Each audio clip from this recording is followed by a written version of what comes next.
Capítulo Dedo Duro. Charlie acordou com um estrondo. Estava cansado daquelas bostas arrombarem seu apartamento por diversão. Apenas suspirou e esperou deitado na cama, e logo viu Fabrício olhando para ele. Mas algo estava errado. Ele não tinha o velho sarcasmo nos lábios tortos. Seus olhos estavam vivos, com uma chama fria de ódio. Que porra é essa? Charlie forçou-se a falar. É uma coisa do caralho. Vista-se. Tony está esperando. Charlie levantou-se e, em vez de fazer o seu caminho para a cozinha e beber alguma coisa, Fabrício ficou ali, olhando para ele. Talvez tivesse descoberto. Charlie decidiu que a única maneira de agir era ficar frio, até o fim. Pensou na noite anterior, sua terceira com Rocket. Jogaram Uno durante uma hora inteira e conversaram sobre tudo o que não era importante. Filmes, músicas e datas de aniversário. Cheiraram mais cocaína com ela. Fumaram maconha daquele jeito, tudo meio misturado. O Uno, as drogas e a conversa, de forma que nem se lembrava muito bem daquilo. Vestiu-se e seguiu Fabrício até o carro dele. O desgraçado dirigiu em silêncio por um tempo. Charlie decidiu falar. Você vai me dizer o que está acontecendo? Fabrício não respondeu. Isso não era bom. Charlie deslizou a janela do Camaro para baixo e acendeu um cigarro. Seu coração estava firme, mas ele estava suando com um pouco na testa. Mantenha a calma até o fim. Fabrício dirigiu um longo tempo. Charlie contava os minutos em seu relógio. Começou a ficar preocupado. Eles vão me matar agora. Ele vai me levar a algum lugar, vai atirar na minha cabeça. É simples assim. É um momento estranho quando você descobre isso. É o fim. A adrenalina correu. Sentiu uma tristeza imensa arrastar-se sobre ele. Fodeu. Tava morto. Simples assim. Fabrício parou o carro e Charlie não viu nada ao seu redor, além de deserto. Havia outro carro estacionado. Era um Lexus escuro com um arranhão na lateral. Parecia roubado. Ele viu outras duas cabeças no interior do carro. Fabrício saiu, mas Charlie estava com medo de se mover. Fabrício abriu a porta para ele. Com os joelhos fracos, ele saiu do carro. Ficaram ali em silêncio, parecendo tostar com o sol de Vegas, e viram a porta do Lexus abrir. Charlie viu Tony sair e Vinnie com ele. Outro cara permaneceu lá dentro. E agora, pela altura dele, Charlie sabia que era Viking. Tony e Vinnie estavam estranhos. Quando se aproximaram, Charlie falou baixinho. O que está acontecendo? A mandíbula de Vinnie estava dura quando ele falou. Um dedo duro, garoto. Um traidor em nosso meio. Um maldito federal. Ai, meu Deus amado, não. Tony falou. Uma década, Charlie. Ele foi meu braço direito, meu amigo, meu irmão durante a porra de uma década. Tinha lágrimas nos olhos de ódio. Ficou ali parado, mas Charlie sentia que ele estava prestes a explodir de raiva. Na noite passada, tivemos a confirmação de que ele trabalha para a merda do FBI.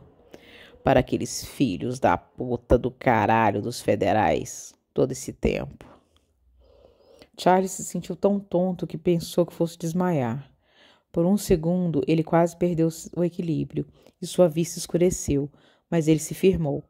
Abriu os lábios para dizer algo, mas estavam tremendo. Eu sei, disse Tony de maneira compreensiva. Isso não pode ser verdade, foi tudo que conseguiu dizer. Então fechou a mandíbula com força. Ele tinha que fazer alguma coisa. É a porra do Viking, gente. Isso não pode ser verdade, caralho. Gritou. Arrependeu-se imediatamente. Mas foda-se todos. É verdade, Charlie, disse Viking, mãos apaziguadoras no ar. Sinto muito, rapaz. Eu realmente sinto. Eu entendo que vocês eram próximos, mas não há nenhuma dúvida. O rosto de Fabrício era de alguém que tinha acabado de assistir sua família queimar diante dos seus olhos. Charlie podia ver sangue neles. Jesus Cristo, ajude-me agora, eu sou seu. Como pode ter certeza? Ele retrucou. Como ele pode fazer isso comigo? E as últimas palavras soaram verdadeiras. Viking, como você pode deixar eles descobrirem? Foi Tony quem respondeu. Um amigo nosso de Newark. Você o conheceu na festa do Bayside. Ano passado, Salvatore Rizzo, o velho Sal. Ele ficou na prisão por 12 anos. No ano passado, ele saiu e nos visitou. Apesar de não estar mais no negócio, cuida de alguns problemas. Ele viu Viking e reconheceu de algum lugar. Foi para casa e pensou no assunto, mas não conseguiu descobrir de onde. Agora, com essa merda toda dos federais, ele fez a conexão. Ele lembrou. Viking fez uma visita à prisão onde Sal ficou por um tempo, mais de uma década atrás, para interrogar um cara. Sal é bom com rostos. Nós checamos. É verdade, garoto. Olhe para isso. Ele entregou uma fotocópia para Charlie de péssima qualidade, mas legível, de um passaporte. E ele reconheceu a foto de Viking e embaixo escrito Robert Wesley Whitford. Eles ficaram ali por um tempo, observando Charlie com expectativa. O silêncio permitiu que o sentimento lhe penetrasse. Tentou mais uma vez. Ah, gente, o Viking, o nosso Viking. Vocês vão matar o Viking? Vini balançou a cabeça. Não, garoto. Você vai. Ele puxou a arma de trás das costas e ofereceu a Charlie. Charlie só olhava para ele. Sua mente correu.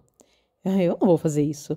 Essa minha vingança não vale a pena matar meu melhor amigo e a pessoa que me salvou quando eu estava no fundo do poço. Um novo plano se formou. Vou atirar nesses filhos da puta e acabar com isso. Atirar no Fabrício primeiro, porque é provável que ele vai puxar uma arma, e atirar em mim se eu não fizer isso. Depois em Tony, que vai ser pego de surpresa, então em Vini, que não tem arma agora e é menos provável que vá lutar. Você consegue atirar em Vini? Vai precisar. Ele moveu a mão para pegar a arma, mas Tony tocou suavemente seu braço. Quando ele olhou para Tony, o homem mais velho balançou a cabeça. Ninguém vai atirar nele, ele falou baixo. Vini o contemplou com olhos curiosos. Fabrício, abra o porta-malas e me traga o seu conteúdo, Tony ordenou. Vini colocou a arma de volta atrás das costas. O coração de Charlie bateu como um louco. Fabrício fez o que lhe foi dito, com os olhos nele. Viking não se mexeu dentro do carro. Charlie queria falar com ele, vê-lo. Fabrício estava voltando. Quando Charlie conseguiu distinguir o que estava carregando, teve que respirar fundo para não vomitar. 2 galões de gasolina. Eles iam queimá-lo vivo. Charlie deu um passo para trás porque era fisicamente incapaz de lidar com aquilo. Apoiou as mãos sobre o capô quente do Camaro e fechou os olhos. Ele sentiu um toque reconfortante nas costas e de alguma maneira sabia que era Vini. Eu não posso fazer isso, ele sussurrou. Charlie, nós entendemos, disse Vini, mas temos certeza, cara? Temos certeza. Ele apenas fechou os olhos com força e se recusou a fazer parte disso. Mas a voz de Tony era firme. Charlie, vem aqui. Ah, meu Deus, nos ataque com trovões agora, para simplesmente morrermos e acabarmos com essa merda toda agora. Ele obedeceu. Eles caminharam em direção ao Luxus. Charlie viu Viking algemado ao volante. Ele parecia resignado. Seus olhos eram tristes quando encontraram com os de Charlie. Jesus, Viking, diga-me o que fazer, ele perguntou silenciosamente. Mate-o quando tiver chance. Ele sorriu. E cuide para que eles nunca encontrem minha família. Fabrício abriu a garrafa de plástico e começou a derramar a gasolina dentro do carro, nos bancos e em Viking. Viking não se moveu. Ele apenas abaixou a cabeça para evitar que o fluido caísse em seus olhos. Tony observou. Vini parecia destruído, mas assistiu. seria uma coisa ruim de se fazer. Todos deram alguns passos para trás, quando Fabrício tirou seu zipo do bolso. Últimas palavras? Perguntou Tony sombriamente. Viking olhou para ele, então sacudiu a cabeça. Fabrício jogou o isqueiro dentro do carro e as chamas subiram no mesmo instante. Charlie mordeu o lábio e fechou os olhos. Ele estava chorando e não se importava. Eles ouviram Viking gritando dentro do carro. Então ele pirou. Estendeu a mão antes de suas intenções serem totalmente desconhecidas para si mesmo. Pegou a arma atrás de Vinny, puxando o paletó junto. Deu 2 passos para frente e apontou a arma para o peito de Viking. Ele apertou o gatilho uma vez, ouviu o tiro, sentiu o coice da arma. Viu Viking parar de se mexer, sua cabeça balançando ligeiramente. Ele puxou o gatilho de novo. A cápsula voou para trás e quase atingiu seu rosto. De novo, e mais uma vez, e mais uma vez. Ele percebeu em algum momento que estava gritando algo como "Ah!" enquanto descarregava a pistola em seu amigo. O barulho dos tiros o haviam deixado com a sensação de que um saco plástico estava sobre sua cabeça. Ele continuou apertando o gatilho, mas o som era seco. Não havia mais balas. Ele continuou tentando disparar, apesar de Vicky ter se tornado algo imóvel, algo preto como carvão e algo envolto em chamas. Mãos puxaram-no para trás. Quando ele acordou, a primeira coisa que sentiu foi dor. Dor nos braços, dor na garganta, dor nos olhos. Ele respirou fundo e respirar doía também. Estava em um quarto. Viu Vinny lá olhando para ele. Suzy estava junto. Charlie, não se mexa, ela implorou. Você não está muito bem. Onde? Você está na minha casa. Você inalou um pouco de fumaça. Vai ficar bem, mas precisa ficar quieto, Charlie. Falar o machucava, mas ele falou. Por que meus braços doem? Porque você pirou completamente. Tivemos que tirá-lo de lá e puxá-lo. Vinny se inclinou para a frente. Entendo, Charlie. Ele era como um irmão mais velho para você. Mas ele traiu a todos nós. Mas nós entendemos porque ficou tão puto. O que ele fez com você foi imperdoável. Lembre-se, foque sua família. Onde está Tony? Em casa, suponho. Vinny deu de ombros. Ele não está bem com tudo isso. Ele nunca se deixou enganar assim antes. Está trancado em algum lugar com Frank. Eles devem estar conversando.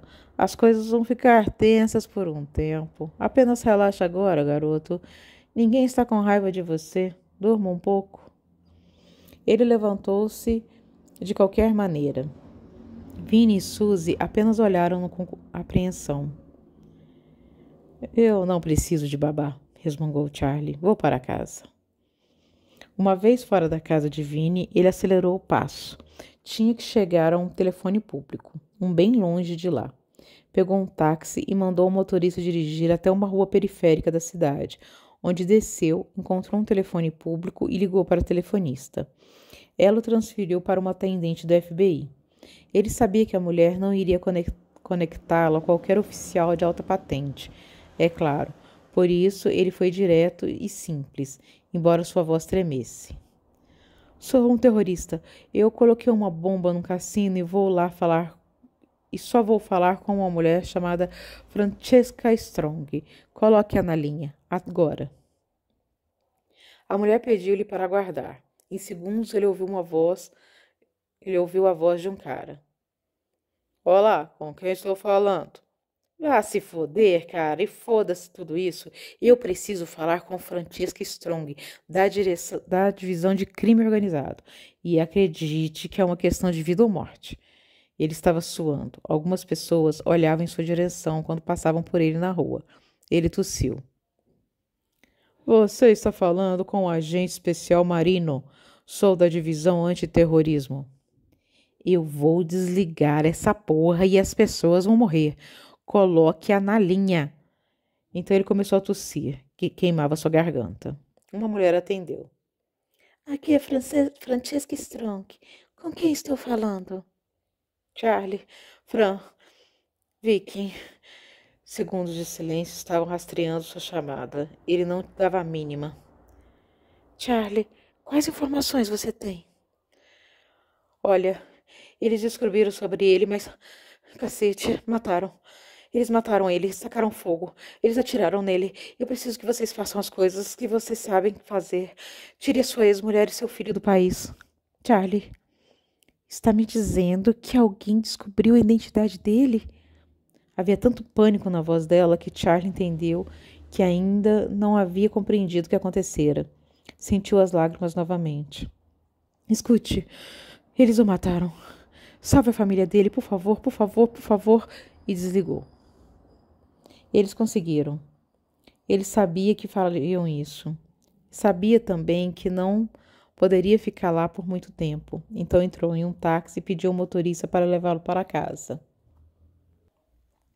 Tinha consciência de que fizera uma coisa perigosa, mas o risco valia a pena, por Vicky.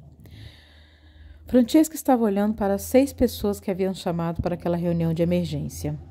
Velloman estudava o rosto dela, quase implorando por um surto para que ela tivesse desculpas para tirá-la do cargo. A unidade de Vegas não era grande.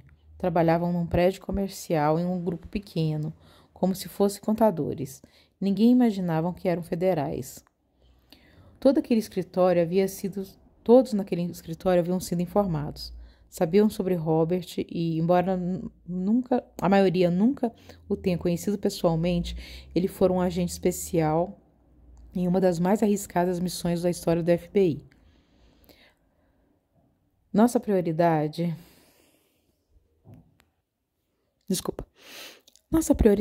número 1 é mover Ellie Coleman e Aaron Whitford para um local seguro. De lá, vou precisar que um de vocês auxilie o agente Wayne Gomes do Programa de Proteção à Testemunha, com informações das quais ele possa precisar. Vou precisar pedir o máximo de tato e sensibilidade. O ex-marido dessa mulher deu mais de 10 anos de sua vida ao trabalho secreto. Temos que tratá-la como uma rainha. Ela suspirou e lambeu os lábios. Lágrimas ameaçavam cair. Eu acredito que não deveria ter chegado a esse ponto. Estávamos prestes a tirá-lo de lá.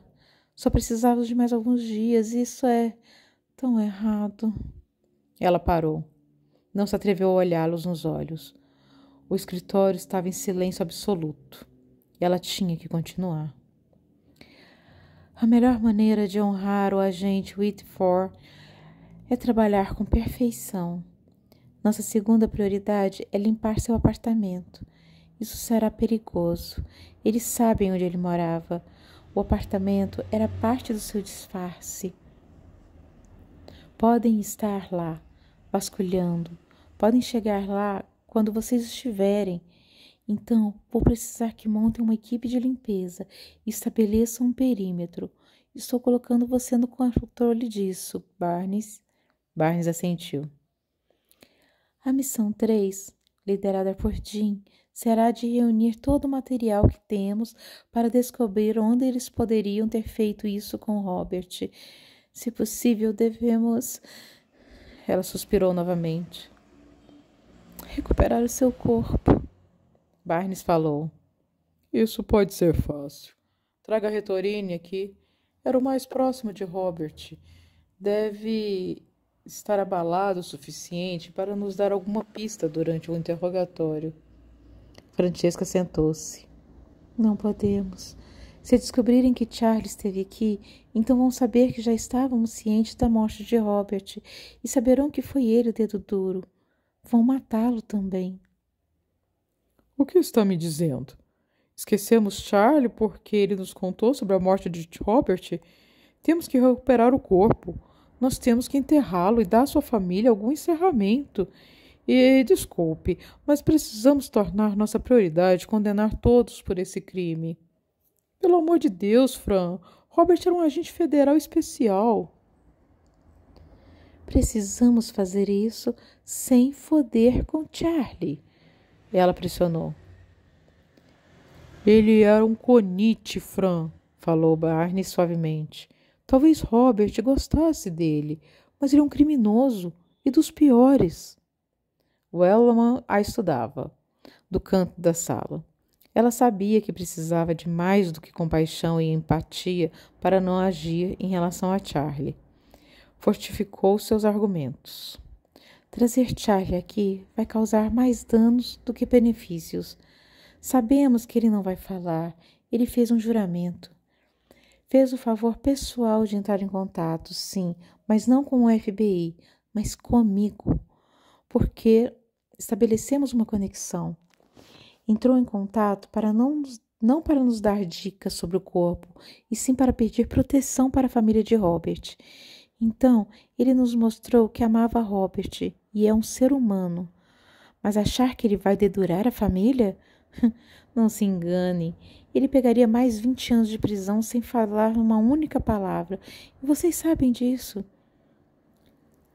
Se corrermos esse risco idiota, perdemos Charles dentro da família. A única pessoa hoje que pode, talvez, conseguir alguma coisa para a gente. Eu prefiro explorar as possibilidades do que Charlie pode fazer por nós, do que foder com ele agora. Eles ficaram em silêncio. Velwam parecia medir as palavras dela. Vou dar um jeito, ela falou. Vou me empenhar em descobrir onde ele está. Encontramo-nos em 4 horas. Aqui. Barney, mantenha-me informada. E agora vão. Eles se levantaram e foram embora. Ela encarou o chefe. Havia acusação nos olhos dela e desconfiança nos olhos dele. Se ele tivesse sido mais rápido na extração de Robert, ele ainda estaria vivo. Mas ela estava numa situação delicada. Tudo que Velwam queria era que ela escorregasse para poder tirá-la de lá. O atrito entre os dois era pessoal e antigo. Existia desde que Velwam insistira para que Francesca saísse com ele, e ela negara, porque já estava apaixonada por Robert. Se ela confirmasse por um segundo sequer que algum gesto ou palavra errada que ela e Robert estiveram envolvidos romanticamente, seria o fim da carreira dela. Ela pegou a pasta e apressou e passou por ele na saída, na sala de reuniões, lutando para não desabar. Charlie entrou no escritório onde Tony estava à espera dele. Viu Frank, Pete, Fabrício e Vinnie. Alta gerência. Sentou-se e Tony falou, como um homem que tinha pensado durante muito tempo sobre o que ia dizer. Viking, ou devo dizer, o agente especial Robert Whitford, era a pessoa que dirigia a verificação de antecedentes para nós. Agora sabemos porque era tão bom no que fazia. A partir de agora, Fabrício vai fazer esse trabalho. Charlie, aquele filho da puta, jurou por você, o que realmente apresenta uma situação difícil. Charlie não se mexeu e certamente não estava mais com medo. Ele simplesmente não se importava como tudo acabasse. Sentia-se anestesiado, pesado, porém vazio. Olhou fundo nos olhos de Tony. Quando expus a situação, mesmo que tenhamos acabado de ser fodido pelo cu, pelo FBI, Vini aqui e em seguida Fabrício, disseram que jurariam por você de novo, se necessário. Então, suponho que estamos bem sobre o assunto. Agora, eu preciso de alguém para limpar o apartamento do filho da puta, desgraçado, e ver o que ele tem sobre nós. E incendiar o lugar. Os federais podem estar lá. Se estiverem, então será tarde demais e vocês vão precisar dar o fora. Podemos atirar na cabeça de todos aqueles bostas, murmurou Fabrício. Foi Frank que balançou a cabeça. Pense antes de falar, rapaz. Por que estariam lá? Quer dizer, como eles poderiam saber? Disse Vinnie. Charlie falou. Ele provavelmente tinha algum tipo de hora para telefonar, ou alguma senha, ou merda desse tipo, para sinalizar que estava bem. Mas talvez não, quem sabe? Eles podem saber, disse Tony. Se estiverem lá, dei um fora. Fabrício, seu trabalho agora é encontrar a família dele. Pai, mães, irmãos, namorada, o que for. Ninguém é velho ou jovem demais. Os Konichi revidam 10 vezes mais forte. Sangue tem que ser derramado por isso. E nas ruas? Perguntou Pete. Nós não falaremos sobre isso. Nenhuma palavra. Ninguém deve saber. Foi a resposta de Tony. Charlie pensava que não conseguiria dormir. Com tudo que tinha acontecido, inclusive terem que dar o fora do apartamento de Vicky, porque havia os federais por todas as partes. Ele pensou que nunca iria dormir novamente. Mas agora que deitara em sua cama, cada músculo do seu corpo doía. E ele sabia que estaria num sono profundo em minutos. E aquilo parecia ser errado. Ele chorara naquele dia, por bastante tempo, a morte do amigo. A imagem de Viking queimando ficaria impressa em sua mente para sempre. Ele matara Viking, e ainda era a única coisa na qual sentia orgulho. Ele nunca se perdoaria se tivesse ficado apenas lá assistindo o queimar. Em algum momento o sono veio. Foi um limbo sem sonhos. Era a escuridão. Mas ele acordou, e assim que despertou, sabia que não estava sozinho.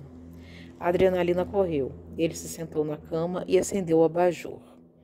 Foi uma surpresa ao ver uma mulher sentada em uma de suas cadeiras da cozinha, ao pé da cama, observando-o com uma arma na mão.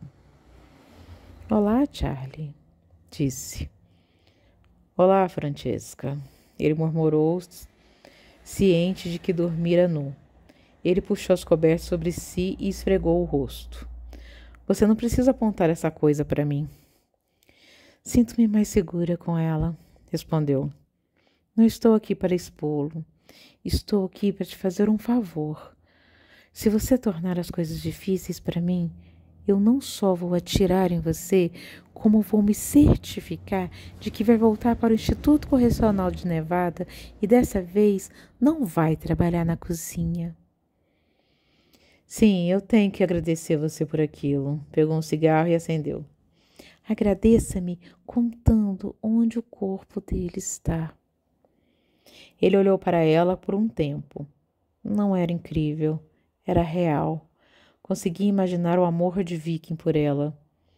Se eu te contar, eu estou morto. Não, se você me contar, não vou deixar a mídia saber o que realmente aconteceu. Vou manter a história oculta e tudo que será publicado sobre ele é um pequeno obituário que ninguém vai ver. Nada dessa história virá a público, jamais.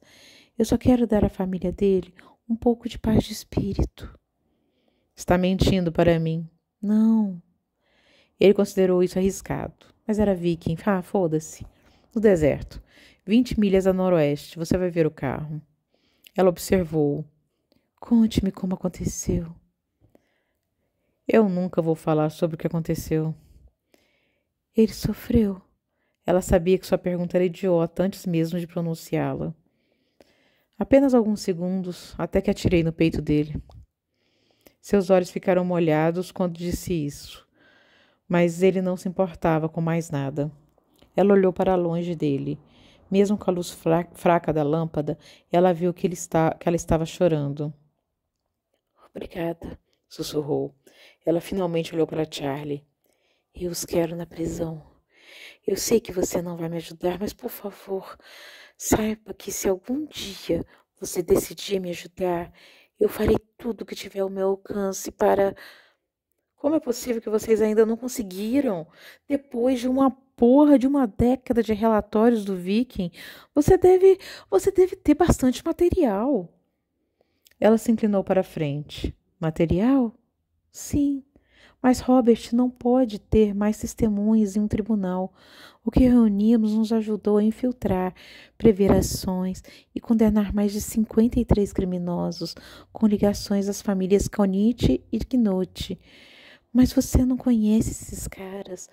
Porque eles são peixes pequenos, os cabeças. Ela balançou a cabeça. Não temos o suficiente para uma convicção certeira. As ordens de Tony são subjetivas, são feitas onde ele está proibido, na merda do escritório dele. O que Robert conseguiu gravar é bom, mas não é o suficiente. O FBI não quer prender Tony por pequenos delitos, entende? Estávamos esperando um caso sólido, perfeito, sem margens para contestações. Não só para ele, mas para Fabrício, Frank, Pete, Vini. Merda, ele sussurrou, ele murmurou. Ela franziu o senho. Quem é você? Assim, de verdade, lá no fundo. É um deles ou não? Quem sou eu? Boa merda de pergunta. Eu adoraria saber. Francesca levantou-se, colocou a arma no coldre e olhou para Charlie por um tempo. Sempre que quiser, estamos aqui, disse e depois foi embora. Como Charlie, Francesca não dormiu durante o resto da noite. Ela chorou por horas sobre o travesseiro. Sua filha de 13 anos, Taylor, bateu na porta e perguntou se a mãe estava bem. Ela disse que estava. A menina era durona, sendo filha de um casal divorciado, um agente do FBI e um cirurgião cardíaco. Estava acostumada a ver as reações de ambos. Então, Taylor apenas fechou a porta e voltou a dormir. Mas Francesca não parava de chorar ao pensar em Robert. Pensou sobre a maneira como ele falara sobre aqueles caras, sobre como ele às vezes confessava gostar deles, sobre as dúvidas de Robert, sobre a maneira como ele era honesto com seus sentimentos.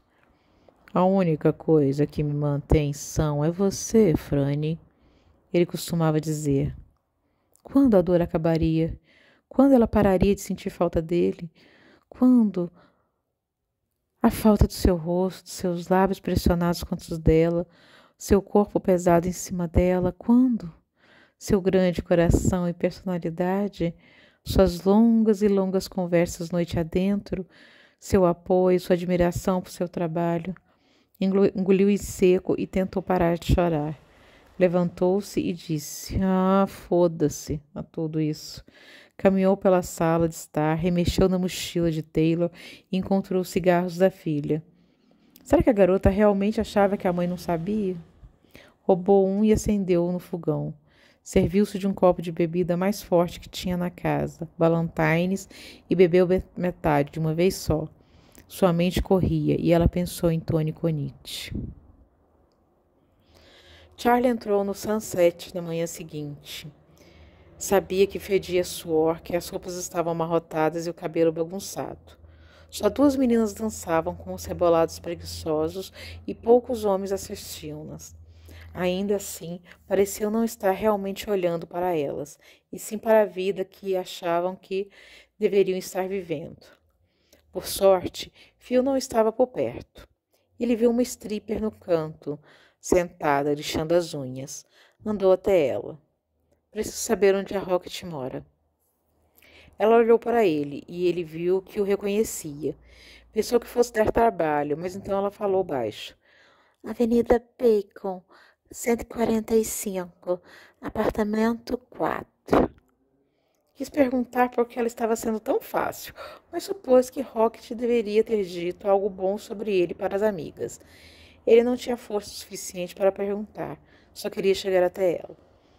O prédio era típico de inquilinos solteiros, uma construção de 2 andares, em U, com uma piscina no centro. O lugar era até bem cuidado, com bastante plantas e de paredes pintadas com um tom tranquilizador e refrescante de azul esverdeado. Ele entrou no apartamento 4. Ele encontrou o apartamento 4. Bateu na porta, sentindo a pele quente com o calor e o peito pesado. Quando ela abriu, foi como se a existência dele se resumisse àquele momento. Ela estava linda, sem maquiagem, cabelo molhado do banho e roupa de ginástica, descalça. Ele não aguentou, deu um passo para dentro e jogou seu peso em cima dela, para que ela realmente o segurasse, para que ele não se jogasse no chão. E os soluços vieram, mesmo com todo o esforço que ele fez para impedi-lo. E quando sentiu seu corpo sair do seu controle, pedindo ar em espasmos, chorando com sons longos e estranhos para ele, sentiu também as mãos dela o abraçarem. Ela fechou a porta com o pé, segurando-o contra ela, ouvindo seu choro. Quis perguntar, mas teve medo do que poderia ouvir. Então disse baixo: Calma, shh, calma, Charlie. Não houve resposta fora os soluços estiados dele. Então, afastou o corpo e olhou para seu rosto. O que foi? Ele sacudiu a cabeça, os olhos molhados e vermelho. Pelo amor de Deus, a voz era grossa, embargada. Faz isso ir embora. Ela entendeu. Hesitou, ficou parada em frente à porta enquanto Charlie se arrastava para dentro da sala e se sentava no sofá, o rosto nas mãos, as costas tremendo com os soluços. Ela andou até o banheiro da suíte e abriu o armário. Tirou a latinha onde guardava as drogas. A voz, mais sábia dentro dela, insistiu para que parasse, mas ela era mole. Sabia que não ia aguentar vê-lo daquela maneira. Quando entrou na sala, ajoelhou-se na frente dele. Charlie olhava para ela com pesar do mundo em seus olhos castanhos. Ela gentilmente amarrou o tubo de borracha no braço dele e deu uns tapinhas experientes para encontrar a veia. Não foi difícil. Devagar, ela acendeu um isqueiro debaixo da colher e esperou o pó virar líquido, e então borbulhar. Ele ficou apático enquanto ela fazia aquilo. A garota então levou a seringa até o braço dele e a inseriu, olhando-o no rosto para ver sua reação. Não houve reação, como se ele não sentisse dor. Rocket injetou o líquido sentindo a boca seca, sentindo raiva de si mesma por não ser forte o suficiente para convencê-lo de que aquilo acabaria mal. Soltou a borracha e guardou tudo. Deixou Charlie ali, os olhos na parede, respiração ofegante por mais uns minutos. Ela andou de volta até o banheiro, sentindo o corpo tenso, e escondeu a latinha no armário. Ele dormiu. Ela saiu para fazer compras. Passou na farmácia para comprar aspirina e voltou quando estava na hora do almoço. Guardou as compras e pôs-se a fazer um risoto de alho para os dois, contente que ele estava lá, mas preocupada com o estado dele. Quando terminou o almoço e a mesa já estava posta, ela andou até a sala e o encontrou lá, acordado, mais calmo, fumando. Quer comer? Acho que deveria comer. Ele olhou para ela. O coração de Rocket fez uma dança instável, como uma vela de aniversário sendo soprada por uma criança sem fôlego. Desculpa, ele engoliu, a voz grávida de tristeza. Eu sei que isso não fazia parte do acordo, sei que não tenho o direito de estar aqui, mas não sei o que teria feito se não tivesse te encontrado. Nem quero pensar no que teria feito. Charlie, eu não quero saber, porque eu não posso, entende? Morro de medo de saber algo que não deveria. E ele se levantou. Não, é melhor não saber mesmo, eu sei disso. Como? Minha comida até que dá pro gasto. Ele pegou a mão dela. Ela soltou um suspiro. Não. Ele soltou. Foi até a cozinha e se sentou à mesa. Ela fez o mesmo e falou, tentando achar as palavras certas. Fiquei feliz quando abri a porta e te vi. Daí, falei, em plena luz do dia. Fiquei feliz em te ver, mesmo do jeito horrível que você está agora. Mas eu morro de medo. Não de você, mas das coisas que vêm com você. Eu nunca faria qualquer coisa que achasse que pudesse te machucar ou te colocar em perigo. Ela suspirou. Eu não gosto de violência, Charlie. Olha para mim. Ela olhou. Convença-me, pensou, porque quero você agora e nem sei por que preciso que me dispa dessas dúvidas para que eu possa fazer o que preciso fazer. Você é preciosa para mim. Ela lambeu os lábios, sentindo o gosto doce daquelas palavras. Você é intocável, Rocket. Nada vai acontecer com você. Eu perdi Vicky. Não vou perder você, ele pensou. Não vou. Depois do almoço, ela andou até o quarto e ele a seguiu. Charlie não tinha certeza se ela queria aquilo ou não. Ela deu um olhar para ele e foi para o banheiro, deixando a porta aberta. Ele ouviu a água correr no chuveiro e tentou decifrar aquela mensagem. Correu o risco. Despiu-se. Entrou no banheiro e encheu os pulmões com o perfume purificador da água quente, misturada com algo que ele interpretou como shampoo de coco. Abriu a cortina de plástico duro e transparente de forma deliberada. O olhar dela, toda molhada, era convidativo. O abraço foi leve, um aproximar quase tímido de corpos, as pontas dos dedos dele correndo das coxas até o pescoço dela.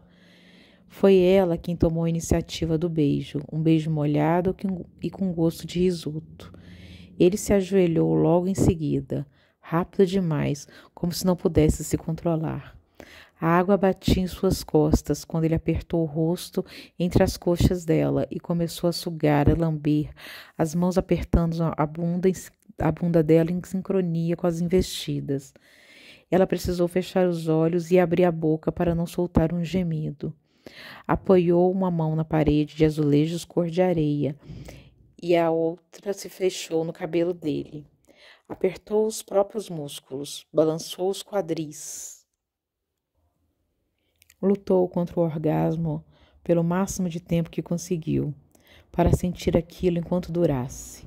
Depois de uma eternidade de ondas de prazer, abraçou a sensação, cerrou os dentes e deixou o calor traiçoeiro do orgasmo dominá-la. Os momentos seguintes foram uma confusão para ela, no estado de estupor no qual o clímax a deixara. Na escuridão dos olhos fechados, se perdeu nos beijos dele, os beijos que agora tinham gosto dela. Esfregavam-se, barriga, coxa contra coxas, e tinha um sorriso cansado no rosto quando ouviu os gemidos dele. Sentiu o calor das gotas na barriga e a água que as lavou rápido demais. Não sabia mais nada, além de que não queria que ele fosse embora. No escuro da noite, no quarto dela, banhada apenas pelas luzes do filme preto e branco da TV, dividiu um cigarro. Correndo o risco de estragar o dia perfeito que tivera com ele, soltou um pedaço de sua alma no ar, como se fosse um lenço de seda ao vento. Regra-me. Charlie virou o rosto no travesseiro e olhou para ela. Meu Deus! Eu sei, é horrível. Nome de homem, na verdade. Mas aquela estúpida da minha mãe nem ligou. Gostou e pronto. Nem saber pronunciá-lo porque viu numa revista. Decidiu, fincou o pé inchado na decisão. E bem, aqui estou eu. Graeme Johnopoulos Groove. Ele riu. Caralho, que nome bizarro. O Johnopoulos é grego, da louca. O Groove é do meu pai. Ele pegou a mão dela. Ela a apertou. Ficaram em silêncio. Então Charlie falou.